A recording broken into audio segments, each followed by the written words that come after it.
Votre grand journal du soir sur Europe 1 avec Mathieu Béliard. Bonsoir Sonia Mabrouk. Bonsoir Mathieu, bonsoir à tous. Votre invité Olivier Dussopt, secrétaire d'État auprès du ministre de l'Action et des Comptes Publics, moins de 48 heures avant la mobilisation de samedi et avant aussi le lancement du grand débat national. Bonsoir Olivier Dussopt. Bonsoir. Ce grand débat donne déjà lieu à de vifs échanges sur le terrain. Ce fut le cas ce matin pour les ministres Jean-Michel Blanquer ou encore Sébastien Lecornu, chahutés dans les Hautes-Alpes par des citoyens. Ça s'annonce compliqué et ardu plus que vous ne l'aviez prévu pour ce grand débat. Je ne crois pas, et je pense que lorsqu'on regarde derrière nous, sur quelques années, des ministres qui font des déplacements et qui se font parfois un peu chahutés par quelques dizaines de personnes, parce que nous parlons de quelques dizaines de personnes dans le cas que vous citez, soit pour un problème de fermeture de service public, ça peut malheureusement arriver, soit pour des décisions qui ne sont pas partagées, cela a toujours existé. Et il ne faut pas confondre la colère, parce qu'il faut l'entendre celle-ci, de quelques dizaines de personnes avec une opinion qui serait majoritaire, ce n'est pas toujours le cas. Certes, mais désormais le président a un comité d'accueil plus ou moins musclé à chaque déplacement. Les ministres sont chahutés, ce sont aussi des images qui vont coller à l'exécutif durant tout ce débat.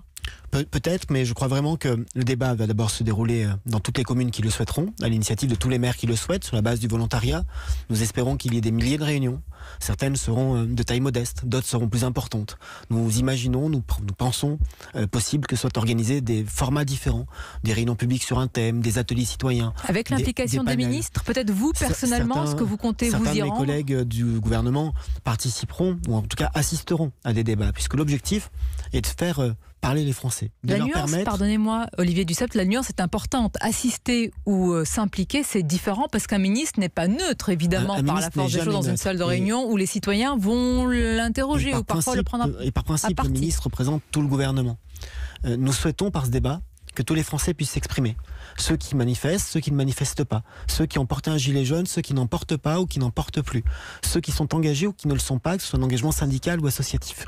Nous avons proposé 4 thèmes de débat, 4 thèmes principaux. Évidemment, les Français et les Françaises, quand ils seront dans des salles de débat, parleront de ce qu'ils veulent. Ça semble évident pour vous, pas forcément pour tout le reste du gouvernement. On a l'impression parfois qu'il y a des sujets qui font peur. D'ailleurs, de quoi avez-vous peur ? De rien. Êtes-vous sûr ? Donc on pourra aborder l'immigration, l'identité, la PMA, l'IVG, le mariage homosexuel ? Alors, je pense, malheureusement, si j'ose dire, que ces sujets peuvent venir sur la table. Nous avons aussi dit qu'il y avait un certain nombre de choses qui n'étaient pas modifiables, qui ne sont pas envisageables. Nous ne serons pas le gouvernement qui remettra en cause la peine de mort. Nous ne serons pas le gouvernement qui remettra en cause le mariage pour tous les couples, ni des questions de société comme l'interruption volontaire de grossesse. Est-ce que nous pouvons empêcher, et au nom de quoi pourrions-nous empêcher tel ou tel d'en parler ? De toute façon, ce ne sont pas les questions prioritaires pour le moment, il faut le reconnaître au sein des Gilets jaunes. Et puis nous avons fixé aussi 4 axes au sujet desquels nous souhaitons avoir l'avis des Français autour de la transition écologique, de la démocratie, autour de la fiscalité des dépenses publiques. Et c'est là la priorité. Autour peut-être de la haute fonction publique et de ses rémunérations, Olivier Dussopt, parce que pour le moment, on sait que Chantal Joanneau a donc quitté ce débat, mais pas la présidence de la commission. On a appris son salaire confortable et certains les comparent au fromage de la République. Est-ce qu'il faut s'attaquer justement à ces salaires de la haute administration qui choquent ? Depuis quelques années, il y a une grande transparence sur ces questions-là. Pardonnez-moi, on ne connaissait pas le salaire de Chantal Joanneau, contrairement à d'autres pays, ils ne sont pas transparents. Vous ne le connaissiez pas, mais il suffisait d'aller sur les sites du gouvernement pour le connaître. Ce sont des éléments qui sont publics et qui sont en open data. Pas plus tard que ce matin, un certain nombre de publications ont publié la liste des traitements de l'ensemble des présidents des autorités administratives indépendantes.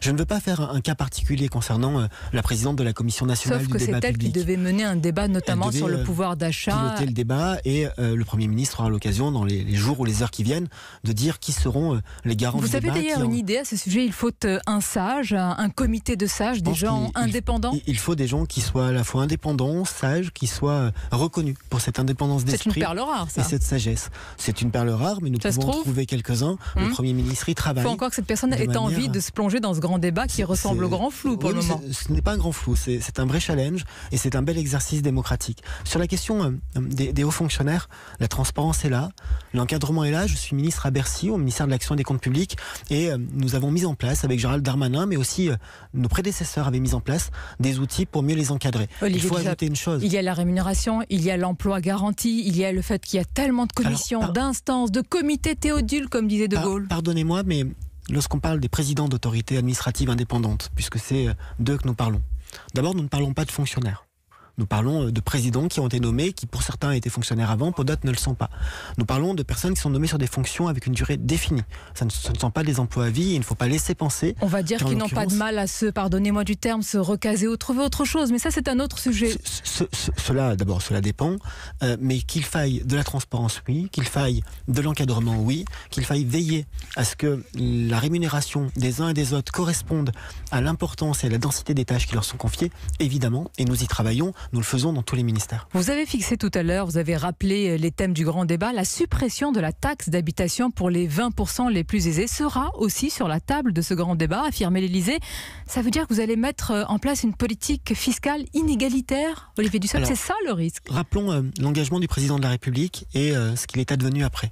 Le président de la République a pris un engagement pendant la campagne, qui est d'exonérer de taxe d'habitation 80% des ménages.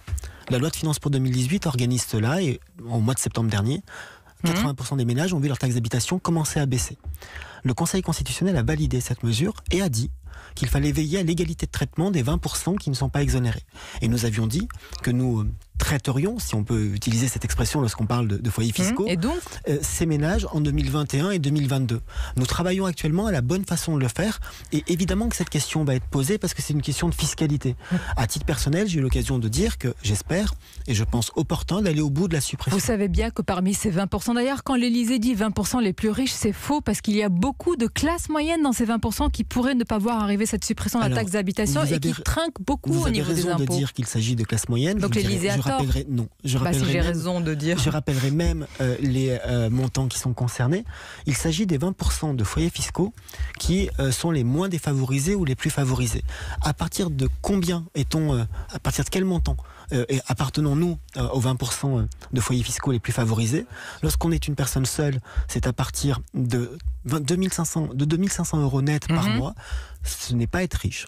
C'est avoir un salaire qui, dans certains endroits du territoire, comme chez moi en Ardèche, est un salaire confortable. À Paris, c'est beaucoup moins intéressant. Donc il faut arrêter de dire les 20% les plus riches.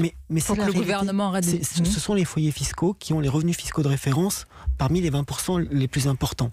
Il s'agit des moins défavorisés ou des plus favorisés selon qu'on voit le verre à moitié plein ou à moitié vide. Bon, l'importance des mots utilisés. Il y a aussi l'importance, Olivier Dussopt, je voudrais insister sur ce point parce qu'on en parle peu, des conséquences économiques sur la France de ce mouvement des Gilets jaunes, des conséquences en termes d'image pour la France. Est-ce que vous arrivez aujourd'hui à chiffrer précisément, peut-être d'ailleurs même sur les petits commerces, l'impact de ces manifestations? Avec ma collègue Agnès Pannier-Runacher, qui est secrétaire d'État à l'économie, nous avons réuni avant-hier les fédérations du commerce, de l'artisanat, de l'hôtellerie, qui nous ont tous dit les difficultés, des baisses de chiffre d'affaires, des baisses de fréquentation. Et dans déjà enregistrées, déjà on voit les commandes. Le mois de novembre, pour le mois de décembre, pour des annulations. Et dans certains commerces, dans certains secteurs économiques, ce sont des pertes nettes, puisque lorsqu'une nuit d'hôtel n'est pas achetée, elle ne sera pas achetée 2 fois le lendemain, c'est une perte nette pour l'activité.